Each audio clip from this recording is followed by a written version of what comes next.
وزیر خزانہ محمد اورنگزیب کے مطابق تمام معاشی اشاریے مثبت رجحان ظاہر کر رہے ہیں۔ حکومت ہر شعبے میں شفافیت یقینی بنا رہی ہے۔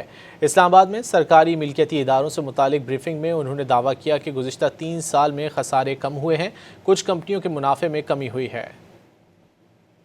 ایگریگیٹ لاسز کو دیکھیں اور اس میں جو اینول لاسز ہیں ریاستی اداروں کے جنہوں نے یہ لاسز ڈکلیئر کیے ہیں، اوور دا لاسٹ 3 ایئرز جو لاسز ہیں دے ہیو ڈکلائنڈ بائی تقریباً 74 بلین روپے۔ ہم نے ان اداروں کی گورننس جو ہے وہ بہتر کی ہے by bringing in independent private sector board members, اور ان اداروں میں جو according to the SOE act جو چیئر پرسن یا چیئرمین بھی لگ رہے ہیں وہ بھی ان کا تعلق پرائیویٹ سیکٹر سے ہے۔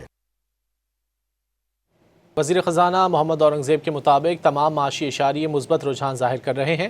حکومت ہر شعبے میں شفافیت یقینی بنا رہی ہے۔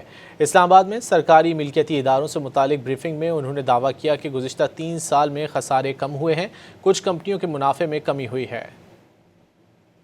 ایگریگیٹ لاسز کو دیکھیں اور اس میں جو اینول لاسز ہیں ریاستی اداروں کے جنہوں نے یہ لاسز ڈکلیئر کیے ہیں، اوور دا لاسٹ 3 ایئرز جو لاسز ہیں دے ہیو ڈکلائنڈ بائی تقریباً 74 بلین روپے۔ ہم نے ان اداروں کی گورننس جو ہے وہ بہتر کی ہے by bringing in independent private sector board members, اور ان اداروں میں جو according to the SOE act جو چیئر پرسن یا چیئرمین بھی لگ رہے ہیں وہ بھی ان کا تعلق پرائیویٹ سیکٹر سے ہے۔